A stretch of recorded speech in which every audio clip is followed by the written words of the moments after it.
கர்த்தராகிய இயேசு கிறிஸ்துவின் நாமத்தினாலே உங்களை வாழ்த்துகிறேன். கர்த்தர் நல்லவர், அவர் கிருபை என்றும் உள்ளது. இன்னைக்கு நம்ம வாசிக்க போகிற சங்கீதம் 20. பிரியமான தேவனுடைய பிள்ளைகளே, நம்ம இன்னைக்கு வாசிக்க போகிற சங்கீதம் உங்களுக்காக எழுதப்பட்டது.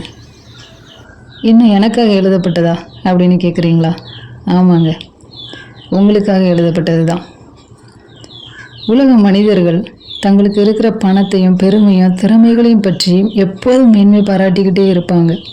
என்னால் அந்த காரியத்தை சாதிக்க முடியும், என்னால் இந்த காரியத்தை சாதிக்க முடியும். அவங்க சொல்லவே வேண்டாம், அவங்க பேச்சு திறமைகளை பார்க்கும்போது நமக்கே தெரியும், இவங்க என்ன நினச்சாலும் அவங்க கண்டிப்பாக சாதிப்பாங்க, அவ்வளோ திறமைகள் இவங்களுக்கு இருக்குன்னு நமக்கு தெரியும். தாவீது அன்னைக்கு தனக்கு இருந்த ரதங்களையும் குதிரைகளையும் குறித்து மேன்மை பாராட்டலைங்க, தன்னுடைய கர்த்தராகிய தேவனை குறித்து மேன்மை பாராட்டினார். உங்களே மாதிரி தான் அவருக்கு வாழ்த்துதலாக எழுதப்பட்ட சங்கீதம் தான் இது. நீங்களும் அவரை போல இருக்கிறீங்கன்னு சொன்னால் நிச்சயமாக இந்த சங்கீதம் உங்களுக்காக எழுதப்பட்டது தானே. வாங்க, சந்தோஷமாக நம்ம சேர்ந்து வாசிக்கலாம்.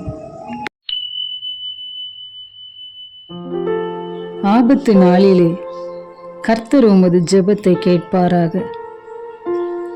யாக்கோபின் தேவனுடைய நாமம் உமக்கு உயர்ந்த அடைக்கலமாவதாக.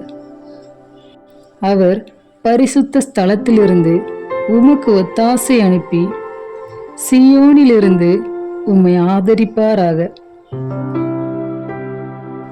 நீர் செலுத்தும் காணிக்கைகளை எல்லாம் அவர் நினைத்து உமது சர்வாங்க தகன பலிகளை பிரியமாய் ஏற்றுக்கொள்வாராக. அவர் உமது மன விருப்பத்தின்படி உமக்கு தந்துருளி உமது ஆலோசனைகளை எல்லாம் நிறைவேற்றுவாராக. நாங்கள் உமது இரட்சிப்பினால் மகிழ்ந்து எங்கள் தேவனுடைய நாமத்திலே கொடியேற்றுவோம். உமது வேண்டுதல்களை எல்லாம் கர்த்தர் நிறைவேற்றுவாராக. கர்த்தர் தாம் அபிஷேகம் பண்ணினவரை இரட்சிக்கிறார் என்பதை இப்பொழுது அறிந்திருக்கிறேன். தமது வலதுகரம் செய்யும் இரட்சிப்பின் வல்லமையை காண்பித்து தமது பரிசுத்த வானத்திலிருந்து அவருடைய ஜெபத்தை கேட்பார். சிலர் ரதங்களை குறித்தும் சிலர் குதிரைகளை குறித்தும் மேன்மை பாராட்டுகிறார்கள். நாங்களோ எங்கள் தேவனாகிய கர்த்தருடைய நாமத்தை குறித்தே மேன்மை பாராட்டுவோம்.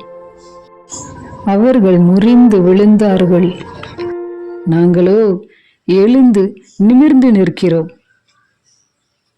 கர்த்தாவே இரட்சியும்.